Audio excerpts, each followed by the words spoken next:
Okay, good morning or good afternoon or good evening. Welcome. And we are really pleased that we can host this session. This initiative, the Innov4AgPacific Project, is co-funded by CTA and IFAD. And we are in our last month of closing the project. However, the COVID-19 situation gave us an excellent opportunity to showcase some of the work that we were doing and how it can support governments and stakeholders in terms of responding to the crisis. So our project covers 7 countries in the Pacific, and the crowdsourcing assessment only focused on Fiji, Solomon Islands, and Samoa, given the time and of course the resources. Our goal of the project has always been on capacity development, but also to help all the organizations that we work with mobilize finance for sustainability and ensure that people can have access to healthy, nutritious food.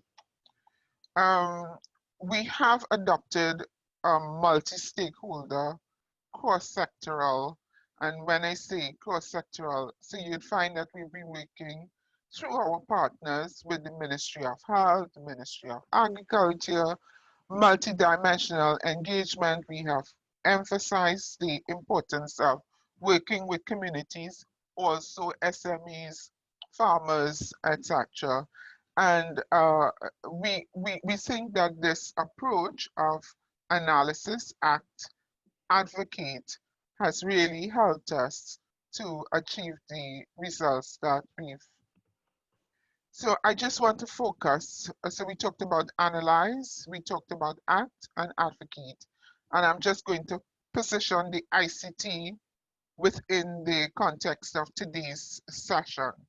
So together with our stakeholders, we agreed that these were the 4 priority areas that we needed to focus on in terms of creating an environment for change in terms of a value chain development. And we used multiple interventions, and one of them was we looked at the situation in terms of ICTs in the target countries. We then had a competition which allowed us to identify innovative or good practice. And then through that competition, we awarded grants to teams, some from the private sector, some from the public sector. One was a youth. And this was done through a multi-stakeholder judging panel of experts, people in the industry.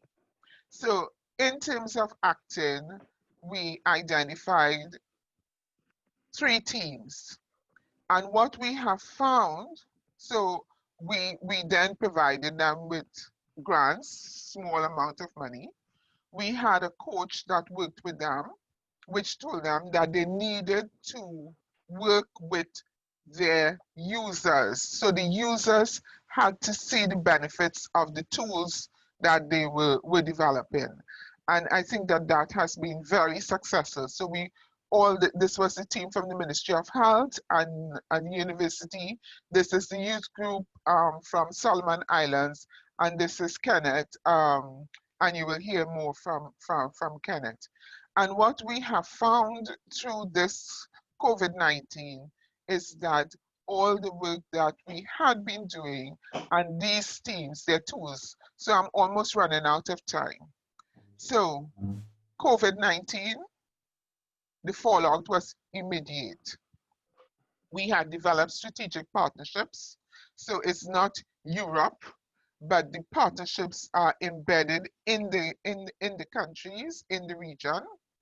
and we needed real-time and accessible data to determine the impact of COVID on market prices. So we have been looking at various options, and we asked TraSeable Solutions, because they had worked with us, they had the technology, they had the reach, they had the knowledge of the cultural context, and our project is embedded in understanding the cultural context and a track record of delivery.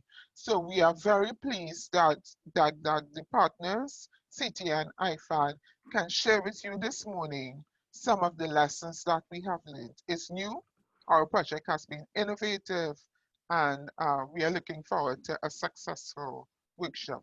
Thank you for joining us, and you'll hear from Tawfiq at the end. The agenda, so I've done my welcome remarks. We are a little late.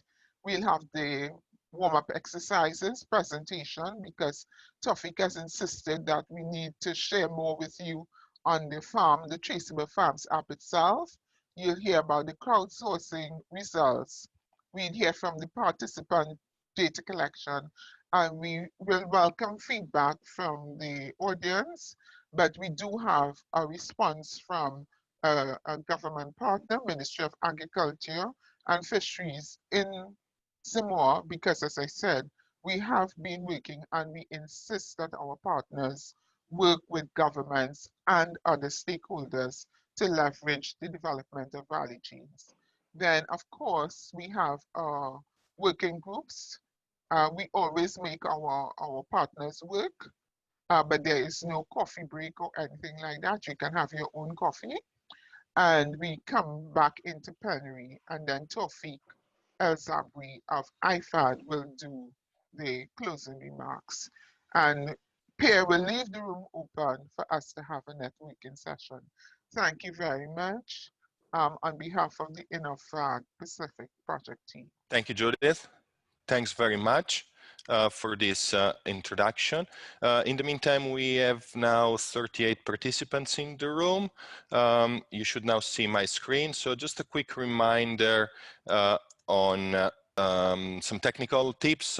So let's behave, let's keep our microphone closed when we're not talking. And most importantly, let's all remember that this conversation, this webinar is being recorded for a later playback and for our own record and for sharing with you and the other people that could not attend today. So, let's do a quick poll. If you were here with us before in previous webinar, you will know by now that we use a lot of the features that are available in Zoom, and normally we start with the poll. So we want to know if you are familiar or not with crowdsourcing techniques, which is the topic of our webinar today. So you should now see a poll appearing in the middle of the screen. Please cast your vote quickly, so we understand, and also for our presenters today, where the audience already is in terms of familiarity with this technique. So this is a quick one. I won't spend much time on this poll. I see that most of you have now voted. So I'm going to close the poll in 3, 2, 1. Now the poll is closed and you will see the results. So quite a new audience, it seems. Okay, still 40, 60, 60 not being familiar with the technique. So hopefully you will come out of the meeting with a better understanding of what this entails. Let's move on. We want to hear a bit more from you before we give the floor to our speakers. So I'm going to give you 2 sentences, and I would like you to complete these 2 sentences using the chat, right? So the first sentence reads, hang on a second. Yeah. One benefit that I expecting from crowdsourcing market price is, what is the one benefit? Of course, most of you are not that familiar yet, but you might get a sense of what it is. So let's just have a chat wave. Please just type in what is the one benefit that you expect from crowdsourcing. I cannot quite see the chat when I'm doing screen sharing, but I see that there is some activity, please keep writing it, the one benefit that you expect from crowdsourcing. And as we continue with our warm-up, we have a second sentence for you. What is the one challenge that you expect from crowdsourcing market price? If you're familiar with it, or even if you're not that familiar, you might have ideas of what could be the one challenge that a crowdsourcing market price could bring. Again, write that in the chat, please. I see that there is some activity, things are coming in, so participation, accountability, reliability of data, buy-in, again, data reliability challenges, vendors agree to participate, variability management, that's quite a huge range. Hopefully, we can hear this resonates with the challenges that this recent experience, the experience that we're presenting today, have encountered, and maybe we'll have also hear about some solutions or some possible approach to tackle these challenges. All right. So that was a quick exercise to get you into the webinar mode and in sharing mode. I'm now going to stop sharing my screen. And I would like now to invite Shona Catafono to lead us through the first part of the presentation, where we're going to hear about TraSeable Solution and the TraSeable Farm App. Shona, the floor is yours if you would like to start sharing your screen. And while we get ready, just a reminder, as Shona goes through her slides, please, if you have any question or comment, log them into the chat. So we'll be able to answer to some of them as we go on, or we'll pick them up later when we've got the first Q&A slot right after the slides. Shona, the floor is yours, please. Yeah. Talo falava and bula vinaka, everyone. Can you all hear me? Yes. Okay, so first of all, I'd like to thank CTA and IFAD for this opportunity to share the learnings from our most recent work, which is on crowdsourcing of market prices to assess the impact of COVID-19 in the Pacific, with a focus on Fiji, Samoa, and the Solomon Islands. Now, our presentation is split into two parts. The first part, I will be giving a brief overview of what TraSeable Farms is. And the second part, which Ken will take us through, will focus more on the details of the crowdsourcing assessment itself. But before we get into that, I want to share a little bit about our company, TraSeable Solutions, for those who are not aware of who we are and what we do, and then talk you through our TraSeable Farms app, which, for your information, was the main tool that was used for this crowdsourcing assignment. So TraSeable Solutions is a Fijian technology company that my husband Ken and I started back in October 2017. We provide digital traceability technology and services in fisheries and agriculture, not only in Fiji, but across the Pacific and internationally. And our team consists of very young Pacific Islanders with backgrounds in marine science, agriculture, and information technology. And our growing portfolio consists of work involving government agencies, the private sector, regional and international development organizations, as well as grassroots level communities. So we pretty much work across multiple stakeholder levels. And our focus is in fisheries and agriculture because this is where our knowledge and expertise are in, and also because these two sectors play a significant role in the sustainable livelihoods and economic development of our Pacific Islands. And we also believe that it is about time that we leverage the use of data and technology to enhance agriculture in the Pacific. So TraSeable Farms is the agriculture arm of TraSeable Solutions. It was born out of the Pacific AgriHack Lab in 2018 that was held in Tonga, where, as Judith had previously mentioned in her slide, Ken and one of our colleagues, Moishin, had attended and was one of the winners of the pitching competition. From here, we won 5,000 euros in seed funding, which helped us with our market research and developing the app in-house. Later, we also won another grant funding of 17,000 euros at another pitching competition as well through CTA, through the Innov4AgPacific Project. And we use that to help launch and scale our TraSeable Farms platform, which after many stakeholder consultations and iterations, we finally released in June this year. So what is it? It is your one-stop shop for all things agriculture related in the Pacific. When we set out to develop our idea through our market research and consultations with the farmers themselves, a couple of issues really stood out for us, which seemed to be quite prominent. And these were the lack of access to timely information, as well as the need for better record-keeping tools and practices. And all of these will help inform farmers and farmer organizations in their decision-making processes and also help them to access new opportunities. And our TraSeable Farms platform consists of a mobile app and a web-based portal. That mobile app is used by farmers and anyone involved in the agriculture value chain to access latest agriculture news, events, and any relevant assistance that may be available for the farmers and anybody within the industry to tap into. And all of this information can be found on the home screen of the app, which you can see on the first image on the left. We also have a farm manager feature on the app. This is where you can set up your farm details and record all your farm activities, right from planting to harvesting and etc. And our record keeping feature is available offline. This means that if you're out in the farm and have poor connectivity, you can still record your farm activities and then sync it later once you're connected to the internet.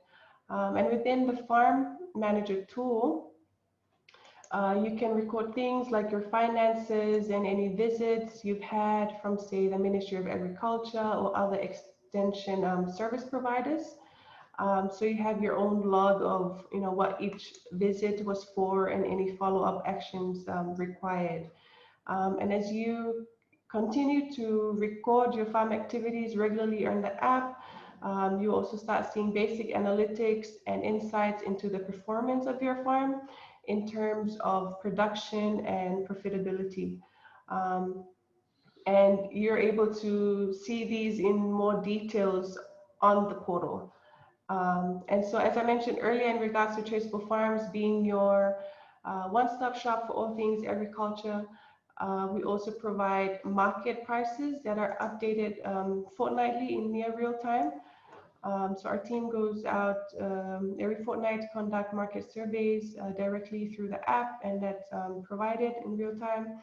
And this is one of the areas where we see opportunities for collaboration, especially with the Ministry of Agriculture here in Fiji, but similarly in other Pacific Island countries like Samoa and Solomon Islands. But I think Ken will speak more on this during his part. Also on the app is a simple marketplace, which you can see on the far right, where anyone can put up their agri products for sale or post what they are looking to buy. And at this stage, we've kept it really, our buy and sell feature very simple, very basic, just to gauge the interest from our users. And so far, there's been a lot of interest in people utilizing that to sell as another place to sell their products. And we are looking to further develop that down the line. And then one of the main features of our TraSeable Farms app and platform is that we've curated a whole list of technical agriculture information for people to access on their phones or whenever they can. So bringing together research papers, guides on how to do different types of farming, all of that which different organizations, private sector development agencies have developed over the years, but from our research, the farmers and stakeholders themselves, those research and papers are not communicated back to them at the grassroots level. So we pretty much wanted to bring all the information into one place so that farmers and pretty much anybody in the agriculture industry can easily access without having to go look in various different places to get information for one particular thing. And so not forgetting daily weather updates, weather information and alerts, that is also done through our TraSeable Farms app. And so since we went live in early June this year, we're close to 1,000 registered users already on our platform from multiple countries, with the majority of our users here in Fiji. And the users of TraSeable Farms range from, farmers who use it for daily record keeping and several other reasons, to farmer organizations like Friend Fiji in the Western Division, who are currently using it to track their monitoring and evaluation of their COVID-19 relief efforts. Even processors and exporters like those in the cover industry are also showing interest in using our TraSeable Farms platform for their record keeping and traceability of their products right through the value chain. And yeah, and with that, we'd be happy to take any more questions and regarding our TraSeable Farms app and platform. And after this, and I think I'll give most of the time to Ken, and who's got a lot to share about our assessment results, which we're really excited to share, and also grateful to CTA and IFAD once again for the opportunity for us to really utilize and our tool. Yeah. So over to you, Pierre. Thanks very much, Shauna. Thanks for walking us through the TraSeable Farm app. I see there is a question in the chat from Tizorn, but I think that's more related to the probably to the next part of the presentation. So I would like to hold on this question, and maybe we can take it afterwards. But I would like to open the floor and see if there is any question from the attendees related to the app and to the slides that Shauna just presented. So anybody would like to come on audio, or you can drop the question in the chat. Something specific on the app or the work that TraSeable has been doing so far. I have a question. Sorry, that's Chad, right? Yes, yeah. Please, Is Chad. there hey, how are you? Is there an annual fee to participate in this app for the farmers or the participants? And what would that be? Thanks, Chad. Ken? Thanks, Chad. At the moment, no, it's available for anyone to download and to use as it is. We did look into implementing a subscription-based model, and we tested the market a little bit. So we're looking at around $2 Fijian a month, which is probably $1 US or something similar. But at this stage, we're not looking to charge anything for that. Well, thank you. Thanks, Ken. Sam? Sorry, Josh? Josh in Samoa. Yes. I've got a question about the crowdsourcing data. Do users have to be registered on the app to enter pricing data or volume data into the market collection? Yes, correct. So they're using features on the app itself to enter that data, and I'll be talking a little bit more in the second part of our presentation. Thanks, Ken. Thanks, Josh. Anybody would like to share any comments or question? Pierre, I see there's another question from Tizorn related to this part. As for this part, is there any way to capture crop quality in the app which could determine prices? Thanks, Yana. Yeah, so right now the record keeping functionality is really basic and really tailored to the context here in the Pacific. So what we're really trying to do is to change mindsets to change people on how they record keep. And so we see that as eventually getting to that stage where you could, capture things like quality. But at this stage, it's, it's fairly basic. It's just about recording data digitally. Thanks, Ken.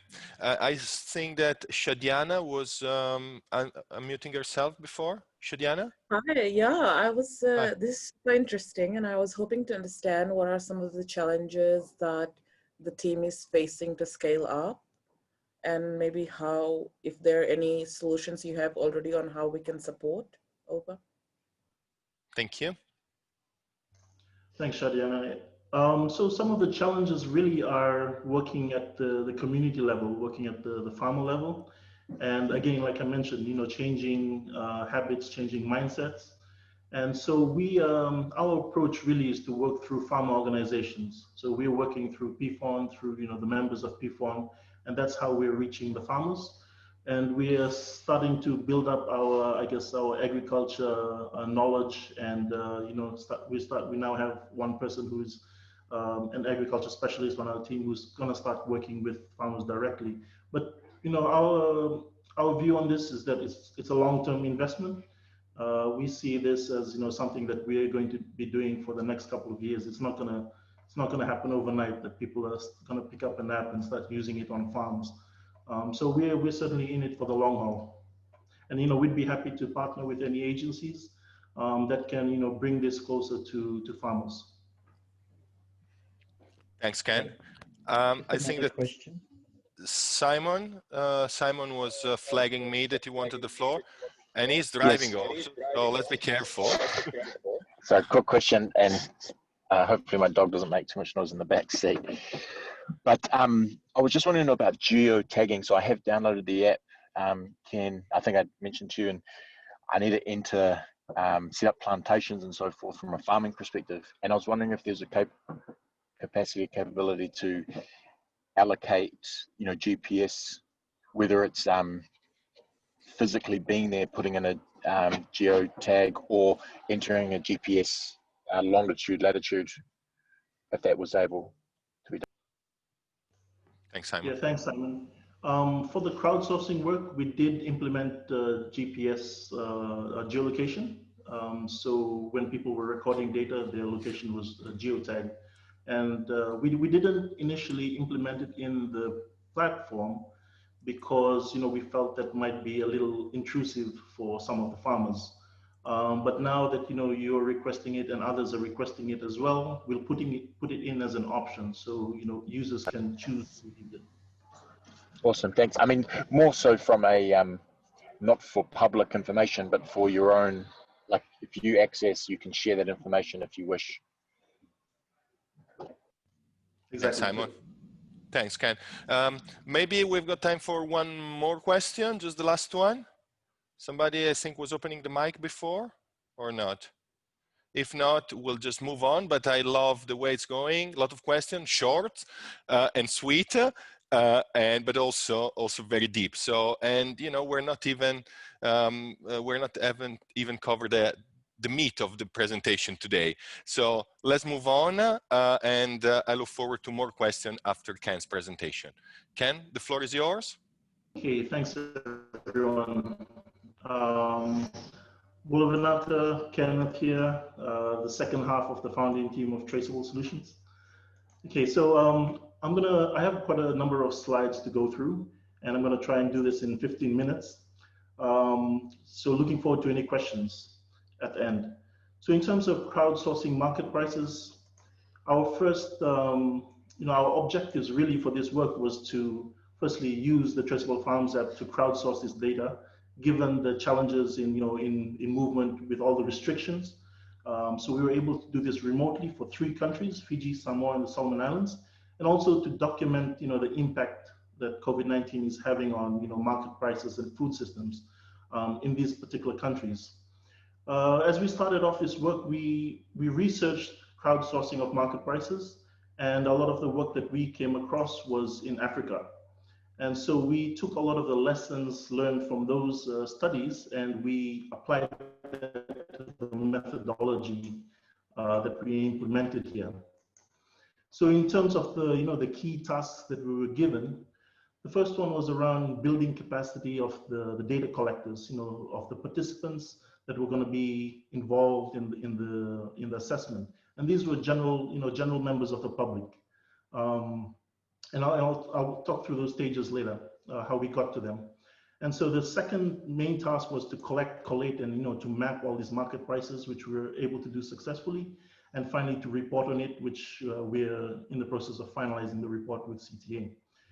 Okay, so in terms of the methodology, we identified a number of locations and commodities in consultation with CTA. And then we went into recruiting participants. We used social media to recruit participants from the different countries. We basically ran sponsored ads targeting those particular locations and demographics that we were after. And we had a recruitment and selection process built into that. Once we had selected a group, we created a Facebook group where we put everyone in, and then we started to offer training through that. This was all done remotely, again working through different time zones with different close to 68 participants in total. And so once they were fairly trained, they had they were able to use the app. Then we went through a couple of days of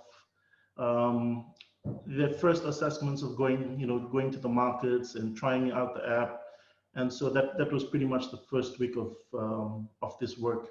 Following that, they had the entire month of July, so 4 weeks where they collected data 3 times a week, and that was on Mondays, on Thursdays, and on Saturdays.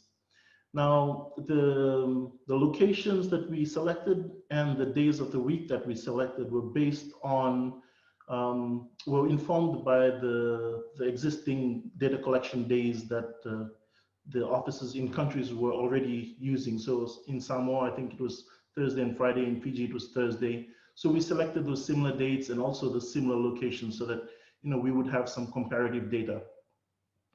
So once all of the data was being captured in real time, we had the offline capability to capture the data, but we chose not to use it.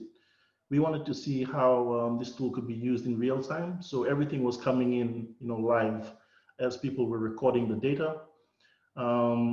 There's a whole bunch of information, and as I mentioned earlier, all the data was geotagged. So we were able to verify that people were in the locations that they were supposed to be in to collect the data. And we were verifying this also in real time, as and when we could, given the number of people involved. So following all this data collection, we also ran our own validation studies, and I'll talk a little bit about that later. Then we analyzed the data and we wrote up the reports. In terms of the locations, in Fiji we had 10 different locations around the country. In Samoa, 8 locations in the 2 main islands, and in the Solomon Islands, we were initially going to do just Honiara, but we had quite a lot of interest from the Western Province where Nora and Munda is. So we also did the surveys there. We tried to get people in Malaita Province, in Auki, but we didn't have much interest there.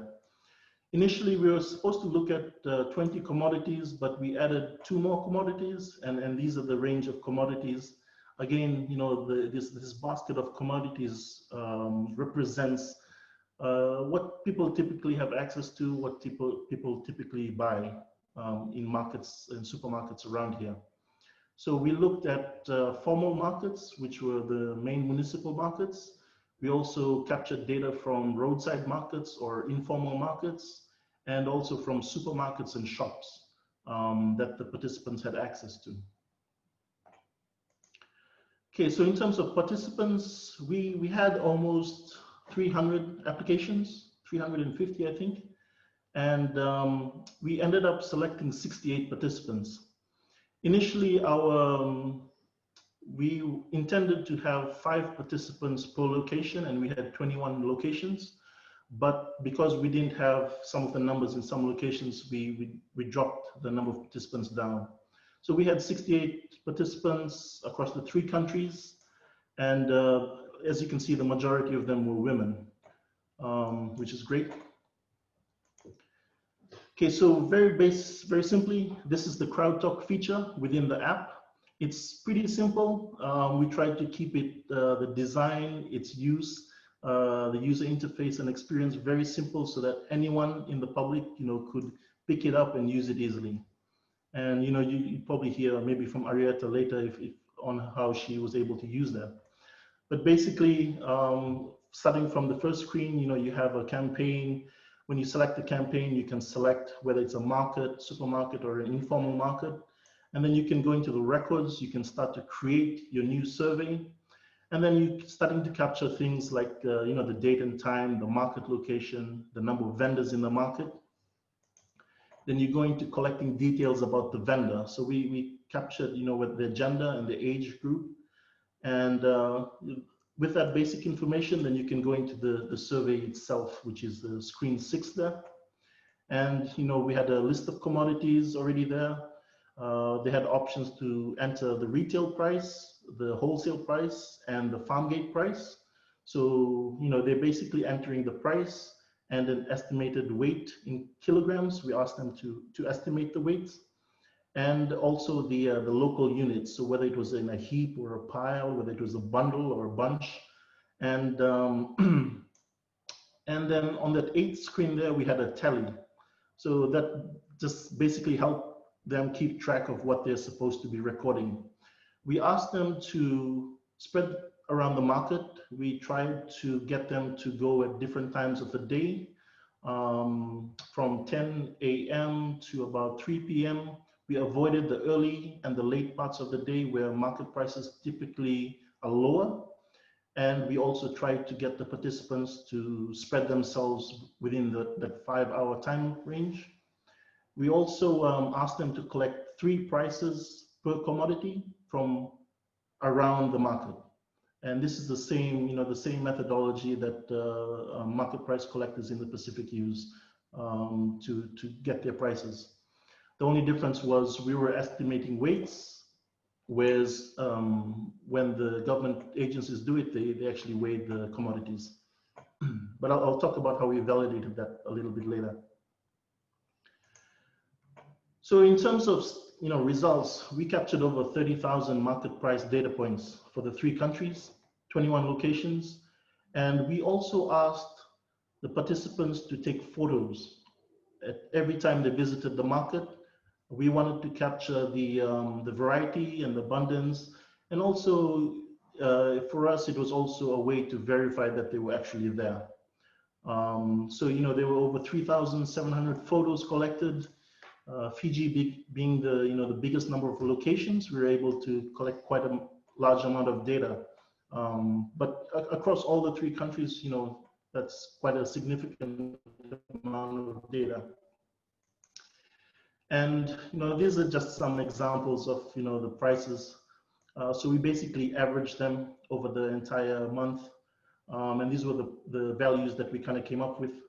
And again, you have to understand that this is based on estimated weights. So this is not really a statistically proven technique where you're actually weighing it, but we found ways to minimize the error in this technique. So these are dollar prices in the 3 countries. We have eggplant prices across the 3 of them. And then we also have some banana prices. We captured some really nice photos throughout this survey. Okay, so once the data started coming in, we basically had 3 tasks to do. And the first one was to verify the validity of the data. And that was to verify that the data was being captured where they were saying it was being captured. So with this, the geotagging of the data, we were able to see on a map their exact location, and we were able to verify that it was in the market. So, we also checked the price values and the locations. In some instances where we were tracking them in real time, we were able to address issues as they occurred. So if we noticed there were issues with how they were recording the data, then we were able to quickly message them or call them and tell them that they were doing something wrong. And then they were able to correct that. Generally, in the first week of, which was basically their training week, their data entry and their estimation of weights wasn't so good. But then we noticed, as they kept doing it regularly, that improved over time. So the quality of the data improved. The second step was really about validating the data and validating it independently. So we basically did our own, so the TraSeable team had a separate team in each country that validated the data independently. We did our own surveys. We sent people to the different locations, and I think the only locations we didn't cover was in the Western Province. But everywhere else, we were able to do that. So we had our own surveys, and we verified the prices against what people were actually collecting. And we did this twice throughout the 1 month. The third task was really about cleaning the data. So we had to also look at the data and rationalize some of the things, because people were confused across the different countries about what the local unit is. A bundle of dollar or a bunch of dollars, the differences. So we had to rationalize. We identified outliers in the data and any anomalies with the data, and we excluded them from the analysis. So those were the key data tasks that we were involved in. Okay, so just looking at some of the prices. So this is an example from Fiji. This is the Suva market. And this is from the January to May data there that you see. That's from the Ministry of Agriculture. It wasn't easy to get this data. It's not publicly available. So we were fortunate to get it. And in the July data points, that's what we collected. So along this, generally, there were some price increases and some decreases. You'll notice those red lines is when the first COVID-19 case was occurred here in Fiji. That was around mid-March, and prices were also impacted by the tropical cyclone Harold. So tropical cyclone Harold affected the Solomon Islands and also affected Fiji from the target countries. So that played a role in terms of the supply of commodities and the prices. And we also noticed that when we did the assessment, there seemed to be an oversupply of some vegetables and fruits. And this had been anticipated by the ministry before we actually did the assessment, because typically they said around July is when they have an oversupply. And it would have been worse because of the impact of the tropical cyclone. And the third factor was the fact that one of the COVID-19 responses here in Fiji was to distribute seeds. So a whole bunch of people were starting to grow their own vegetables and fruits. So that was affecting the supply chain. We also looked at some of the commodity prices, again, for chicken, for cooking oil, flour, pork, rice, tinned fish, and tuna. Nothing really very exciting there, but you'll notice because of the loss of the tourism market, I think pork prices have generally decreased here in Fiji, whereas you notice the other commodities are relatively stable.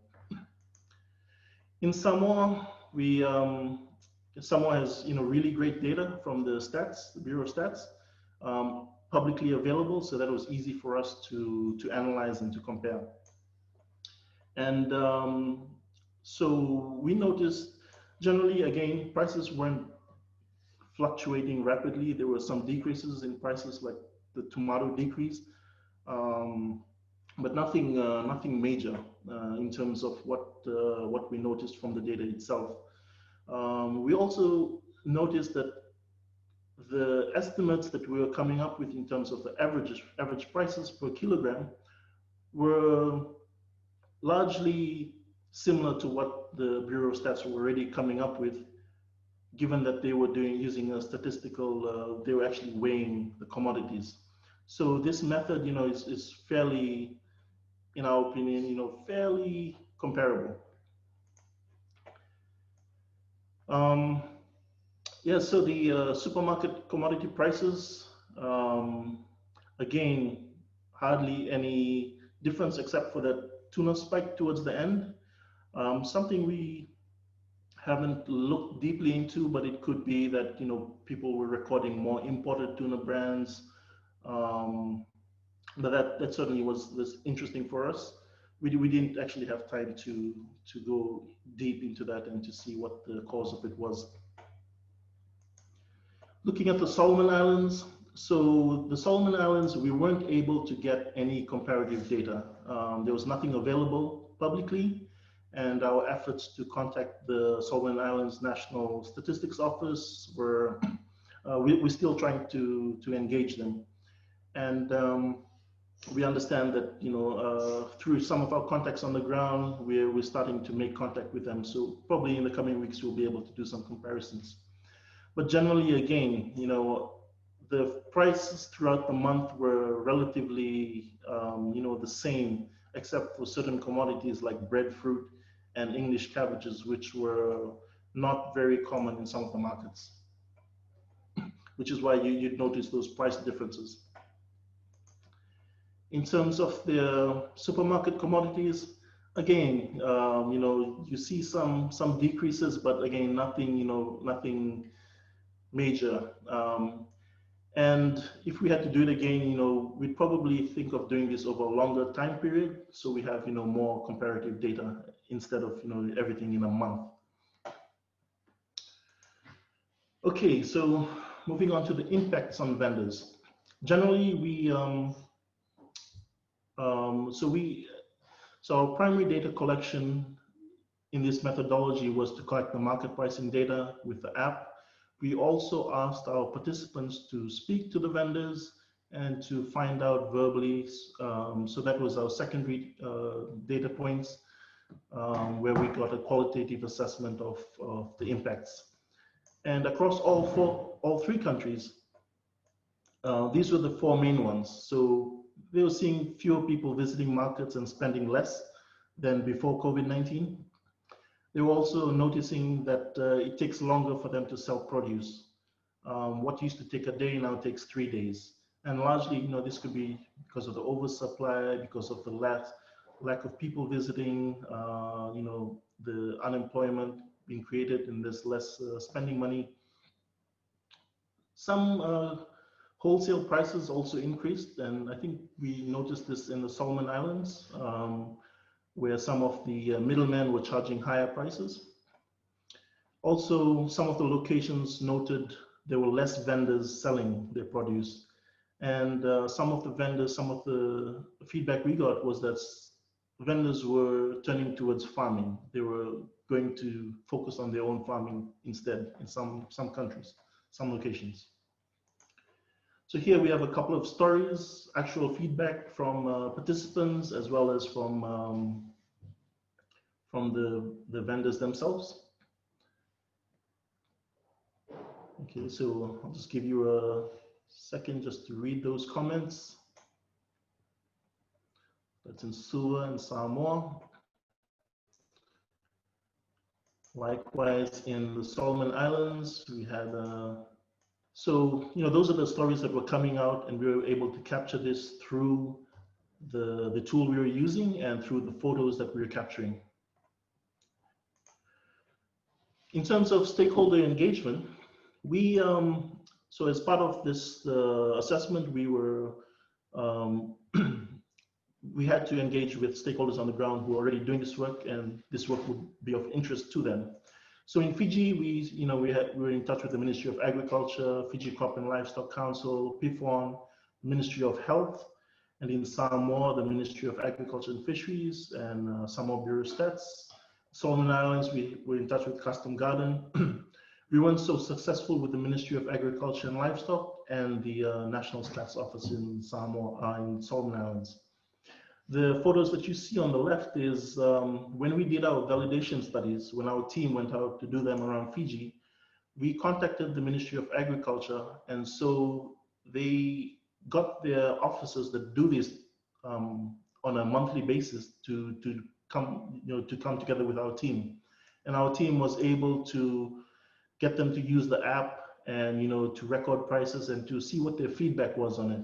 So generally, very positive feedback. They think that this would enhance the work that they do, and it would really help them, make it more efficient.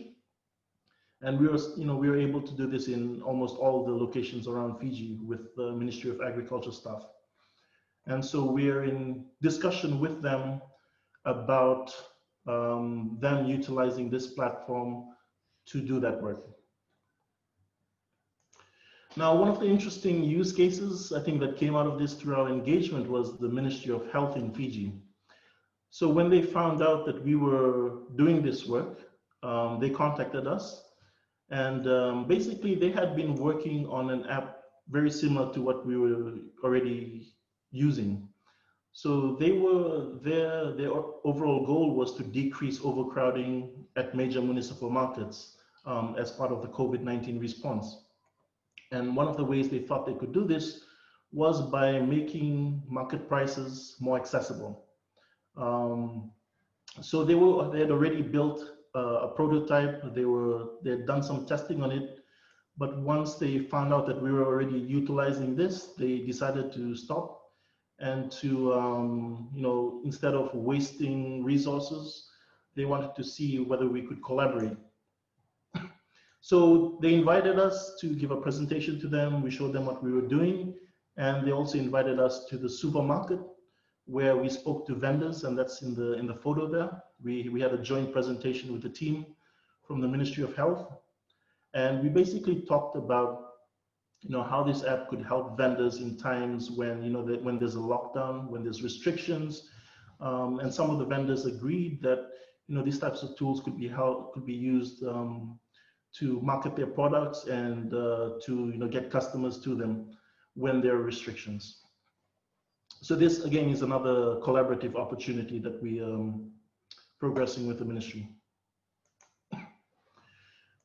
We had a whole bunch of learnings in terms of this methodology, and these are some of the summaries. Basically, we think that it's important to have a longer recruitment time. We were given this assignment within a very short time frame to deliver, and preparation time. So we think it's important to have a longer recruitment time. With that, you can minimize things like attrition, where people are leaving the program. We'll also, with a longer recruitment time, you could also have, you could also look at incentives and motivations a bit more to see whether you could tap into non-monetary rewards. We also, anticipated things like, people being dishonest, but the good thing is that the tools actually picked out people that were dishonest. So we were able to verify from the GPS locations, from the timestamps of the data, and from the photos that some people were colluding, and so, we were able to address that. The weight estimations was a challenge. So the way we went around that was we basically took, we created reference weights for each type of commodity and each local unit. So our team actually went out and weighed different commodities and different local units, and we came up with a reference which we used to apply the market prices to, and to get the cost per kg. There was a bit of fatigue from our team just because everyone was full on managing this effort. But in terms of the digital tools, we think it's important to also have an offline version because what it does is it reduces the amount of support required. So whenever the app went offline, people had difficulty and they were always contacting our team for support. It's important to anticipate the volume of data that you're going to get. And so we had a huge amount of data that, our small team was just able to, manage, but would have been good to have more people on the team. The accessibility. So we wanted to make this, as we were collecting the prices, make it available to the public in near real time. We weren't able to do that just because of the data processes that we needed to go through, but we were able to release information, within a few days. And that was very useful for a lot of people. We had a lot of interest from all the countries actually about those prices. And then making changes to the app. I mean, we picked out a number of things that we could have improved on, but we opted not to make changes because that would mean retraining people, and that might lose some of the momentum. So we will be making changes in the next version. Okay, finally, in terms of conclusions, generally we found that food is available, prices have remained fairly stable, except for some commodities, and some of them largely impacted by oversupplies. We also found that vendors are reporting less people visiting markets and slower sales for a number of the reasons that I mentioned earlier. And I think we've proved through this that crowdsourcing this type of data is definitely viable, and it's definitely viable in real time in the Pacific, in various locations. We also found that it could be a cheaper method if we find the right incentives to incentivize the participants. And we can definitely scale this up and extend it to provide additional evidence of these impacts, or provide additional evidence to policymakers, to the regulatory authorities. In terms of opportunities and sustainability, the utility of the TraSeable Farms App is a key element and one of our key design features. The app has to be useful to anybody for them to be able to use it. And through our various engagements, stakeholder engagements, we identified a bunch of features that we think makes it usable for a whole bunch of people. And we've also built a very sustainable business model around it. We've already started to monetize some of it. And again, this is through things like advertisements and other types as part of our business model. So this is entirely supported by our team here in Suva. We've built the app ourselves here. And we also have, Shana and I, we have a whole bunch of regional experience, as Judith alluded to. We've lived and worked in many of the Pacific Island countries. And so we know what the challenges are on the ground. We have a lot of contacts in those places. We see this as a huge potential to collaborate with various agencies to deliver this type of assessments, but also to deliver like real value to the commoner, to people on the street who just want to know, where they can buy the cheapest food from. Or we had a whole bunch of farmers calling us up, asking us what the market prices were at different markets, just so that they could know where they can go and sell their produce. And we can definitely see this being scaled up, and to help inform any type of policies and actions going into the future. Okay, with that, ladies and gentlemen, grateful for your listening in, and we'll open the floor to any questions. Back to you, Pierre. Thanks very much, Ken. Fascinating, really, really interesting. We are running a bit behind with the program, but I think it was worth to allow you for more time to go through your very, very rich presentation. There are already some questions in the chat, but before taking it, I would like to go over to Arieta Bakeva, who was one of the participants in this crowdsourcing process and exercise.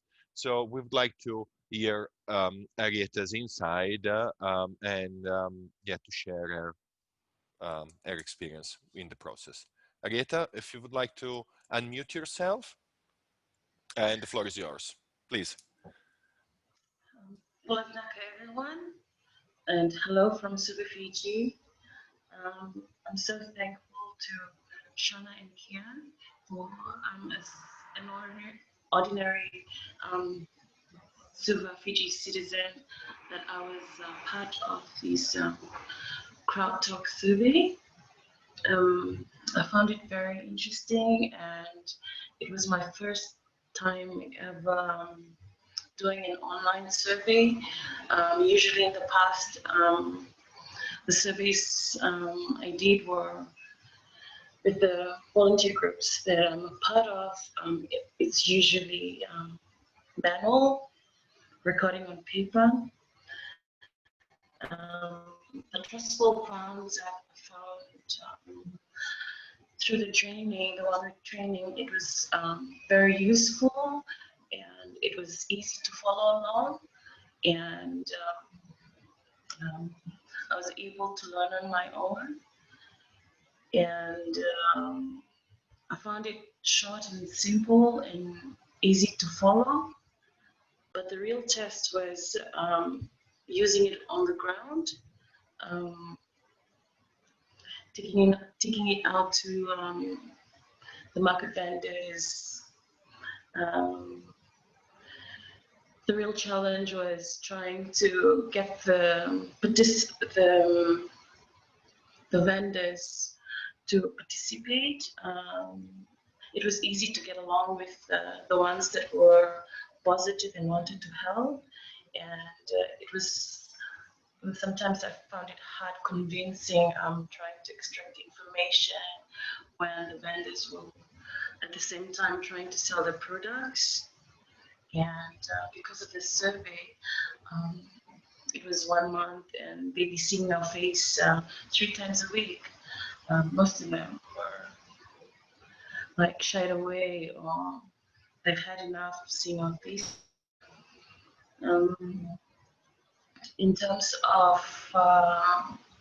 market prices on the vegetables and root crops in the supermarket,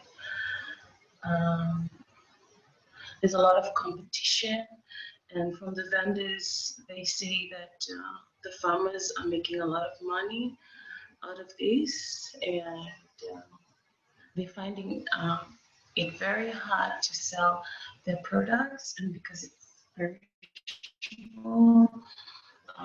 most of it is gone to waste.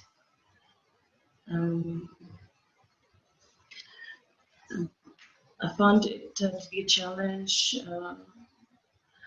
moving from one market location to another because I chose those locations that were near to me, but it took time going from one location to the other. It was heartwarming and touching just to learn and listen with empathy on the experiences of these vendors. And yes, thank you. If you have any other questions. Thank you very much, Arieta, for sharing your personal experience and insight in participating in this process. So I would like now to open the floor for comments and questions. I see that there is already some activity in the chat. There were questions in the chat. Ken and Shona are already replying to some of them. I would like also to know if there is, I would like to see if there is any representative of the private sector or farmers organization that you would like to give a feedback on what you've just heard, provide a response. Please feel free to come on audio. Otherwise, we'll just start with the questions that we've got in the chat. So I'm just waiting a second or two to see if there is any representative of the private sector or farmer organization. Jana, I see you have unmuted yourself.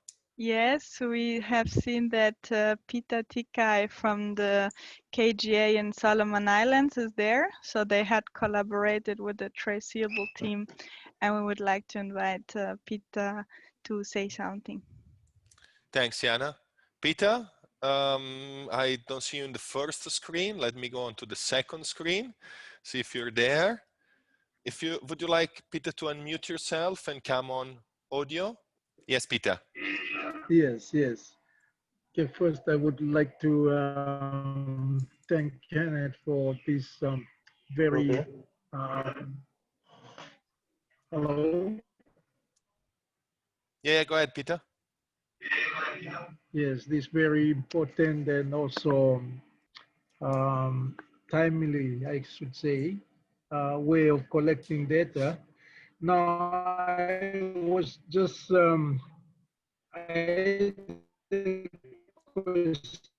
like from Auki that would in Malaita would be much helpful to make a good comparison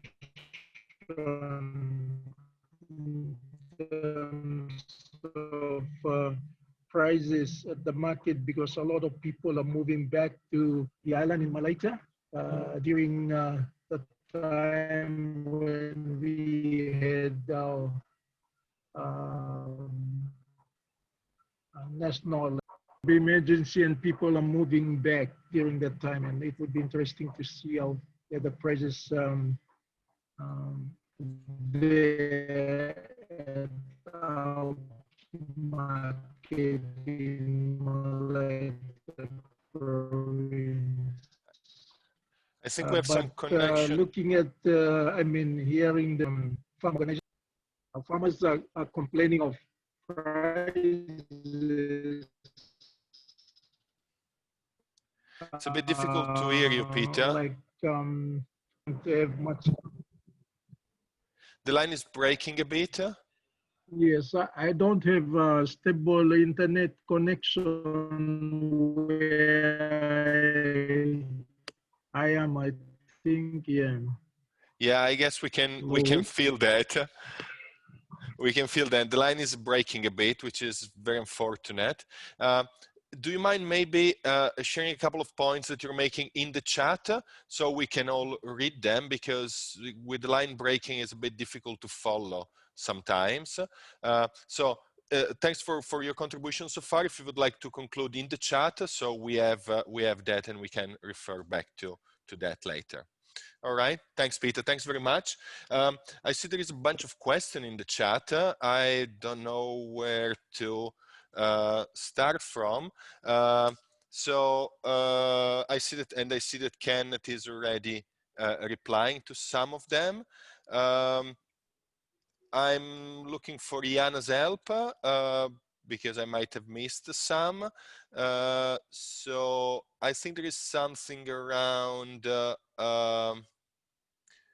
Let me go back. Where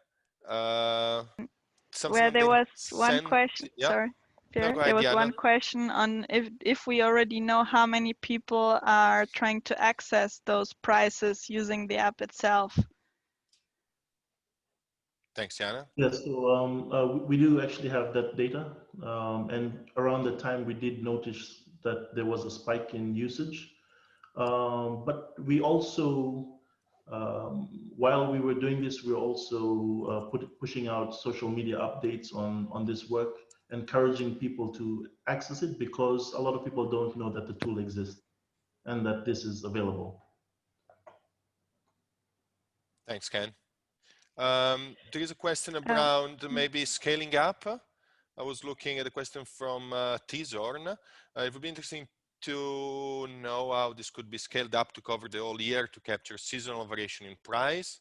I've seen people looking to this issue by collecting price on the same day of the week every week, but for this case, maybe we could do more than that.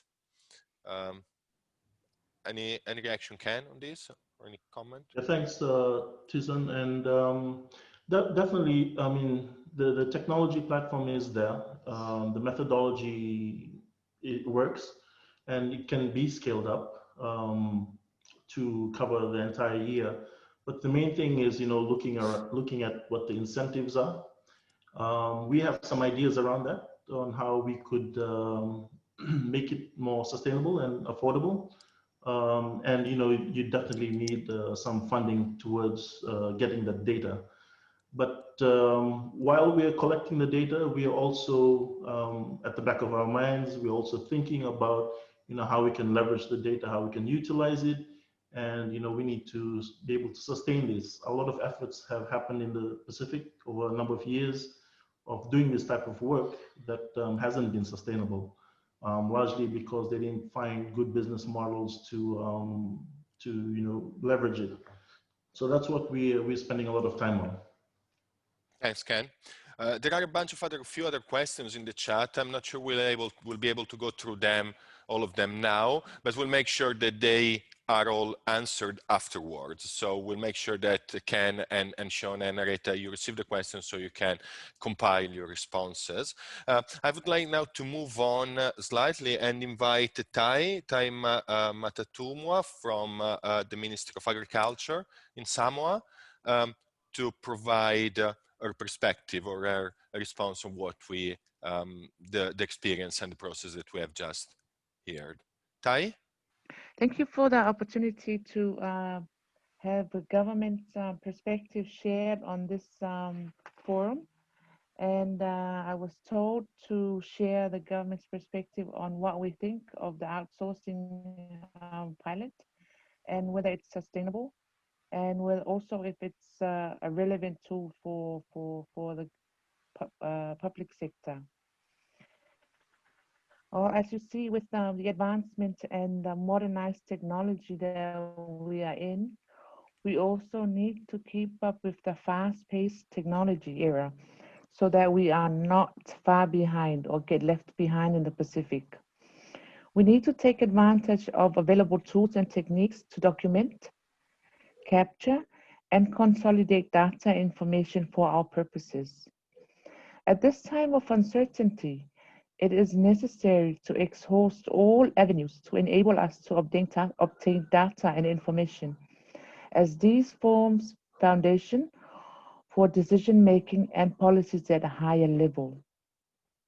I would like to thank CTA and IFAD for making a head start with the rapid assessment of the impact of the COVID-19. This is through crowdsourcing approach.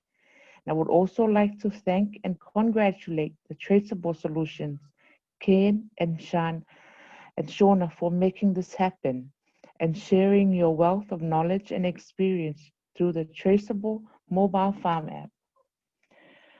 We are currently working with WFP, IFAD, and FAO on other projects. All these projects share or link to the collection of information and data. And the purpose of all these collection of data is to assess and see how Samoa and other Pacific Islands are coping with the adverse effects of COVID-19. So it is our role from the public sector to ensure that the various efforts by the different development partners complement each other instead of duplicating efforts or repeating what others have been done. So for crowdsourcing specifically, we have already subscribed and have been following up on updates during the pilot. And the draft rapid assessment report that we have received clearly highlights the findings and limitations. And we totally agree with the limitations that has been encountered by the TraSeable Solutions. And yes, as mentioned by Ken in his presentation, the Samoa Bureau of Statistics data fairly is comparable to the crowdsourcing data. There was a slight difference in the weighting estimation, but that can be further improved as we partnered with TraSeable Solution as well as the Bureau of Statistics in formulating the relevant weighting so that we can move forward. And overall, we foresee that this is a relevant tool with high sustainable rate. That's only when country has the ownership and the commitment to take things further. We see that accessing the information may not be the problem because there's no one size fits all for all countries in the pilot. We had to take into consideration the literacy rate within the rural areas. So it is very important with our role in the public sector because all the data collected will be considered as a public good. So we need to translate the data into readable and understandable information that can be relayed to our relevant target audience. That's in a nutshell, but we'll be delighted to share more of Samoa's experience with this crowdsourcing tool. Thank you very much. Thank you, Tai. Let's do this. I suggest we move into a small group exercise, all right? So the exercise now is very simple. We're gonna be, if you were with us before, you know how this works. We're gonna be sent into breakout rooms. So small breakout of about 4 or 5 people. And we'll keep it simple. So we don't have any formal recording, but we would like in your group to try and discuss quickly the following. I'm gonna share a slide here. So you should be seeing my slide here. Have a conversation in your group and discuss indeed how this crowdsourcing process should be continued scaled up. Yes or no, if it should, yes or no, and why, and maybe try to identify some of the partnership that are needed to make crowdsourcing successful. We've been hearing about candidate experience and the type of partnership that emerged and that were instrumental in the process of this exercise. So have a conversation in your group. It's going to be small groups of about 4 or 5 people. So we keep something very informal, and then when we come back, we would like to hear from some of you what you have been discussing. All right. So you're going to be randomly allocated into breakout groups, and this exercise is going to last 10 minutes. So it's going to go very fast. Time flies in breakout groups. So make it efficient. All right, so I'm going to stop sharing my screen now. So these are the 2 questions. Sorry, before I do that, these are the 2 questions. Should crowdsourcing be continued scaled up? Yes or no, and why? And what type of partnership are needed to make crowdsourcing successful? So have a conversation in your group, and then we want to hear back from some of you. All right, so you'll be catapulted into a small breakout group with some colleagues. Let's go for it. See you back here in 10 minutes. All right, I see some of you are already back into the plenary room. We will have everybody back in the next 20 seconds or so, as all the rooms are closing. It was very short, 10 minutes. Welcome back, Shona. You're muted. I don't know, Shona, if you're talking. I see you're muted. All right, so we are getting everybody in. 18, 19, 20, 24, 25, 26. So yeah, I think we're slowly getting everybody back into the plenary. All the rooms have now closed.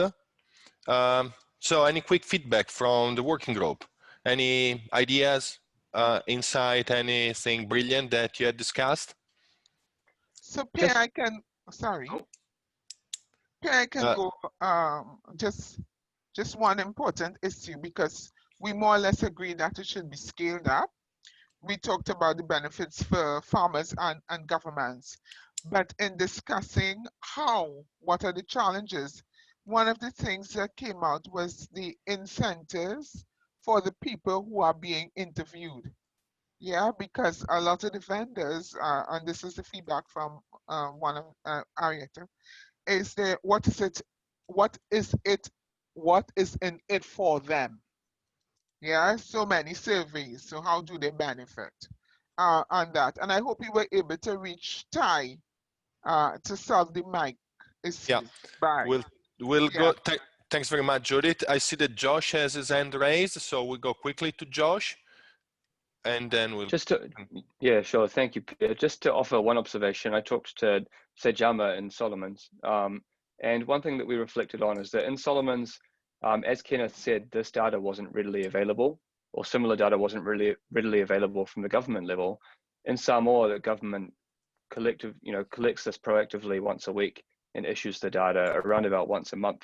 And so there's some interesting kind of contextual differences for us to take into account in deciding where we invest in scaling up and where we think, oh, actually, how can we more actively partner with existing efforts? So just something to throw into the discussion is something to consider. Thanks, Josh.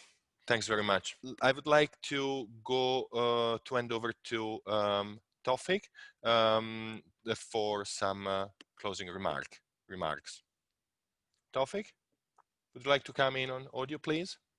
And video, yes, if yes, you would you. like. Yes, thank you so much. I think this was a very rich session, and I won't be very long. I just want to say that it's a very impressive work and a very important pilot, I think.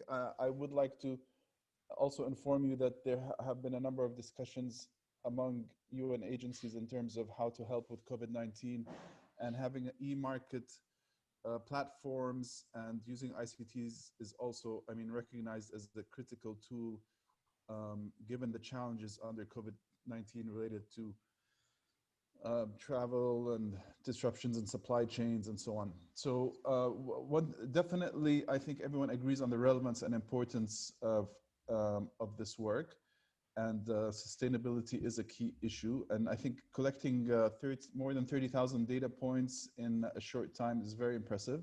So congratulations to the team for doing that. But I'd like to also highlight that, the importance of this work at this time, at this particular moment. It would always have been relevant as a kind of information to track what's happening in markets, particularly given the nutrition issues and issues of access to nutritious food. This would have always been critical, but now in the time of COVID-19, and the reality is that COVID-19 is not going away anytime soon. We can see globally the pandemic is spreading. So the need for having information about the effects of changes, and not only in international trade, but even domestically, people are moving back to rural areas or losing jobs, or there's a lot of movement and changes in the market. And so having also not only averages for the country, but disaggregated information of what's happening in different markets or different areas is critically important. And this is, and I think Ty also mentioned that there's work with WFP, and also FAO has a lot of emphasis on data. And so I think that there is possibility that this would complement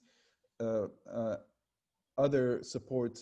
WFP and FAO is of course supporting the governments in collecting data for policy making and decision making in terms of how to best respond to the market disruptions. And so, so I think there is opportunity, hopefully, to technically cooperate with WFP and FAO, and of course others. And IFAD is very happy to help. And I think this is a public good. It serves for people, buyers, sellers, but also policymakers and decision makers.